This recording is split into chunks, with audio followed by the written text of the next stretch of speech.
Oi, gente. Eu resolvi fazer uma série de pequenos encontros aqui para a gente encerrar esse ano que foi de tantos encontros, de tantos acontecimentos.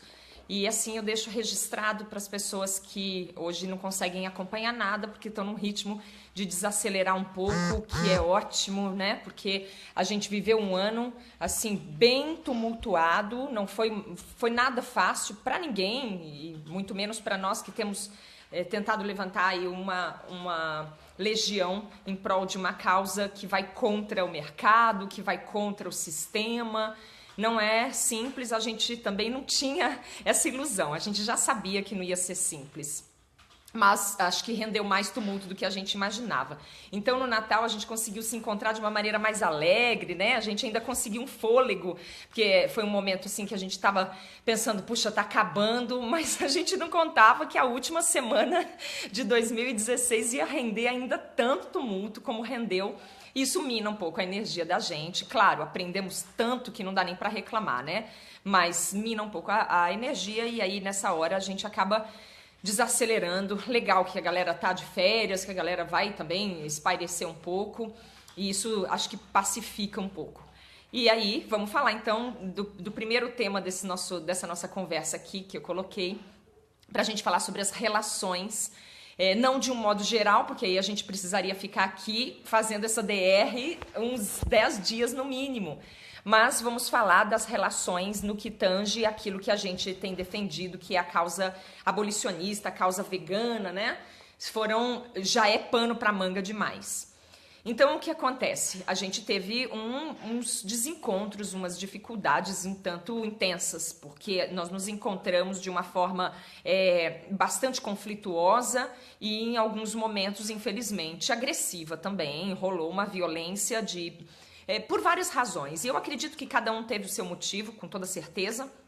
Mas às vezes só ter um motivo, uma razão, não é o bastante para justificar algumas ações da gente. Eu acho que o mais interessante mesmo teria sido a gente ter se dado conta do quanto é possível voltar, do quanto é possível a gente se retratar, repensar aquilo que falou, e eu tenho certeza que as relações teriam sido um pouco mais leves e em sendo mais leves, a gente teria conseguido também mais encontros, mais união e mais força em decorrência disso. E aí eu consegui identificar muita coisa. Eu pessoalmente não posso me queixar a mínima, porque foi um ano de grandes aprendizados e eu acho que o aprendizado ele tá acima dos efeitos colaterais, né? Ele fica acima dos erros. Não que os fins justifiquem os meios, mas os aprendizados, eles sanam esses meios que às vezes tendem a se dirigir para a falta de escrúpulo. Com certeza a gente consegue isso quando a gente aprende. Mas, seja como for, eu acho que eu me senti na obrigação de prestar um pouco atenção, porque quando a gente olha para as falhas, a gente tem uma oportunidade ímpar de sanar essas falhas, né? De conseguir avançar. E eu identifiquei que a questão das relações é que a gente fez muita confusão. Primeira das confusões que eu acho essenciais mencionar é que a gente relaciona o amor com a relação. E ele é, sem dúvida, um componente maravilhoso, porque quando a gente tem amor, a gente tem todas as coisas necessárias. Acontece que o amor ele está completamente a salvo, digamos assim, das relações. Não é necessário ter amor para se relacionar. E nem sempre a gente se relaciona com quem a gente ama. Muitas vezes, circunstancialmente, a gente é empurrado para se relacionar com as pessoas, independente de amar ou não. O amor não é uma condição sine qua non para as relações. Às vezes a gente se relaciona por um evento, às vezes porque deseja alguma coisa, ou porque precisa trabalhar junto, ou porque foi colocado naquele lugar necessariamente juntos, né? Sei lá, pegou fogo no prédio, tu tá dentro do elevador com alguém. Não é obrigado a amar essa pessoa. E ali vai se estabelecer uma relação. E assim aconteceu N vezes no mundo o tempo todo. E a gente faz uma confusão muito grande porque a gente acha que o amor, ele é uma condição para as relações. Então, vamos deixar o amor a salvo, ele não é uma condição. Ele seria o melhor dos componentes se ele tivesse sempre, mas não está. muitas vezes, como eu disse, a gente precisa se relacionar com quem a gente não ama e vice-versa. Às vezes a gente ama alguém que a gente não tem como se relacionar. Muitas vezes. E o amor não esmorece por isso. Não, se eu não posso me relacionar, então eu não amo. Não é verdade, né? Às vezes a gente ama, mas não tem como se relacionar por variadas razões. E aí, então, na minha percepção, as duas colunas mais fundamentais de uma relação e que se alternam, como se fosse o funcionamento assim dos rins. Nós temos nós temos dois pulmões. É possível viver sem um deles.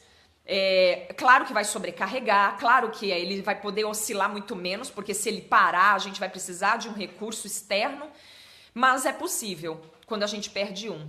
Mas sem os dois não dá. Não existe relação sem esses dois. E para mim, na minha percepção, que pode não estar perfeita, diga-se de passagem, mas é como eu percebi, essas bases fundamentais de uma relação é a confiança e é a afinidade. Claro, tem outros componentes muito importantes também, o respeito, por exemplo, mas é que às vezes a gente entende também que o respeito é ou não optativo, mas respeito não é, né? Respeito é uma coisa que a gente é obrigado a ter. É obrigado a ter sempre. Se a gente não tiver, a gente está fora da proposta ética. A gente precisa mesmo ter respeito independente de se relacionar ou não. É necessário. Respeito não é uma opção, não é optativo. Eu não sei, acho que eu quero respeitar, não quero respeitar, não. Nós temos que respeitar. Quando a gente não respeita, a gente está fora da ordem. Mas eu acho que ele acaba sendo também um componente muito legal para a relação. Mas coluna fundamental, confiança e afinidade. Se a gente perde um desses dois motores, a gente fica com sérios problemas para a relação. Eu perdi a confiança. Mas se eu tiver bastante afinidade, em algum momento a gente vai poder agir juntos. Então, sei lá, nós estamos juntos para salvar um cachorro, para fazer uma manifestação. Eu não confio muito nessa pessoa. Mas se ela tiver afinidade comigo, a gente vai fazer junto a mesma coisa. A gente vai estar lá no ato segurando um animal, a gente vai estar no megafone, a gente pode fazer tudo se a gente tiver afinidade. Ou se a gente tiver mesmo, de verdade, confiança. Também acontece. O que não pode? Cortar esses dois motores. Porque quando esses dois motores saem de cena, não tem como se relacionar. E eu senti que esse ano a gente teve muito problema, porque as relações elas se deram de uma maneira conflituosa, tumultuada e sem elementos, né? Nós desperdiçamos muitos elementos.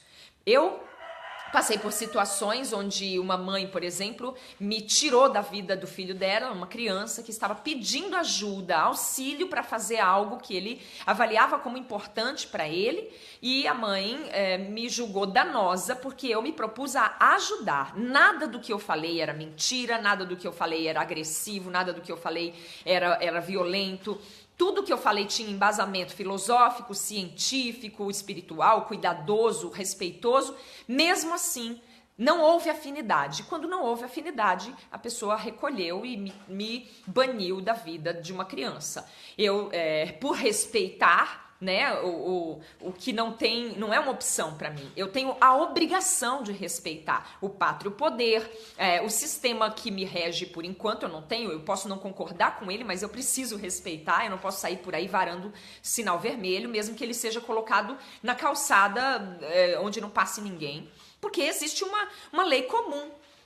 Então, assim, como que a gente pode se relacionar de uma maneira equilibrada num sistema onde as pessoas não têm nenhuma avaliação sobre os seus próprios atos, não voltam atrás para nada, não tentam corrigir nada? Imagine como é que vai ficar. Fica muito difícil. E aí eu vi, assim, carnistas versus veganos, veganos versus veganos, veganos versus carnistas, gente versus gente, amigo versus amigo. Foi uma loucura. E eu acho que a gente pode melhorar isso. Não acho que a paz possa ser uma coisa frouxa, tenho repetido isso à exaustão. Eu acredito numa paz mais pulso firme, numa paz que impõe o respeito de verdade, sem ataque, né? Uma paz que simplesmente tem altivez. Eu acredito nessa paz. E como eu me coloco como mãe, Eu tenho uma experiência de paz dentro da minha família. Filhos brigam, mini veganos também brigam, crianças ativistas também brigam. E eu não imponho essa paz chegando no quarto deles e dizendo: namastê, meus amores, precisamos de paz, essa casa é cheia de paz. Não! E se precisar empunhar a havaiana de pau, eu também não faço cerimônia. Eu sei que hoje existe aquela coisa assim de tudo vira guerra. Tudo vira guerra. Se a gente não fechar o circuito, fechar, vai ter alguém para entrar com violência, não é com contestação. Contestação é maravilhoso, eu sou a favor da filosofia. Na filosofia a gente nunca fecha nada, porque a opinião do outro é essencial. Mas nós construímos uma sociedade instantânea, onde a gente não pode fazer textão, porque 4 linhas é textão, 10 linhas é textão.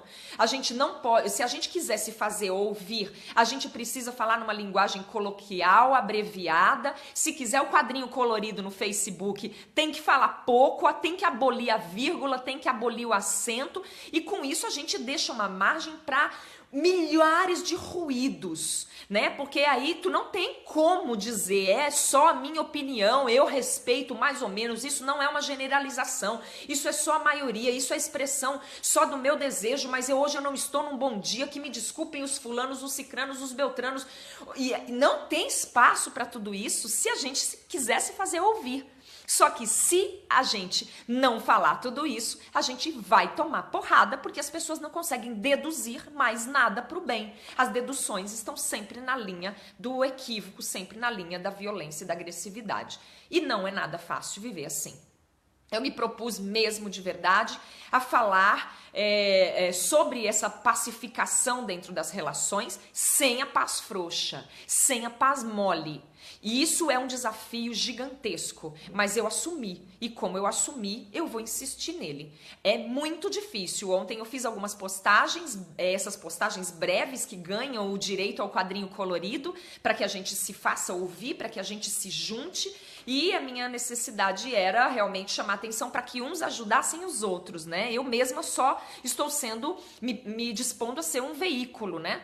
Mas aí quando as pessoas entram, elas entram assim com muita dificuldade de entrar em coesão. É muito pra agredir, é muito pra brigar. E quando a gente vai ver, na verdade, nenhuma dessas pessoas é má, nenhuma dessas pessoas é violenta. Elas só estão mesmo turbilhonando no ciclone da Alice ou da Dorothy, né, do país lá de Oz. É complicado isso, porque, imagina, chega um furacão, ideias, pensamentos, palavras, posicionamentos, gostos de 7 bilhões de pessoas.